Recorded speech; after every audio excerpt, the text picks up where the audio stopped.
La CGT a dévoilé mercredi une carte de l'Hexagone qui recense l'ensemble des emplois supprimés ou menacés entre septembre 2023 et novembre 2024. Bonsoir Lancelot Ça Maisonnier. Malheureusement, notre région ne passe pas au travers de ces nombreuses fermetures d'usines. Oui, Bastien, et quand on regarde la carte, c'est assez frappant. On a une grande concentration de plans sociaux dans deux départements, l'Eure et le Calvados. Dans l'Eure, l'exemple le plus marquant, c'est la ville des Andelys, où deux usines emblématiques ont annoncé leur fermeture, Holophane et Eurofane, laissant à L2 293 salariés sur le carreau.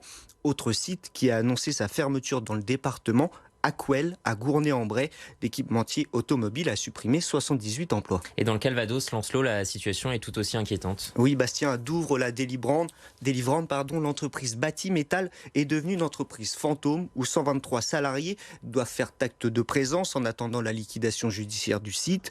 Autre usine emblématique, l'usine Sidel à Lisieux, spécialisée dans la fabrication de machines d'emballage pour industrie, a fermé ses portes en novembre 2023, entraînant avec elle 109 salariés. Et ça ne va pas s'améliorer malheureusement. Le groupe Bosch a annoncé début juillet aux 413 salariés de l'entreprise de Mondeville la fermeture du site pour 2026. Un autre équipementier automobile juste à côté, Valeo, a annoncé la mise en vente du site, plongeant les 230 salariés dans l'incertitude.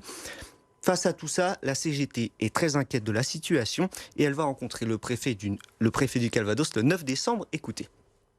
On demande, nous, clairement, la tenue d'assises de l'industrie pour qu'on puisse construire collectivement des réponses, et notamment la question de la réindustrialisation, la question de la conditionnalité des aides publiques, et bien évidemment la question importante de remettre les salariés autour de la table des discussions et du contrôle, parce qu'aujourd'hui, vous avez des salariés qui apprennent leur licenciement par SMS ou par voie médiatique, donc ce qui est évidemment pas normal. Voilà un peu les objectifs qu'on se fixe à la CGT.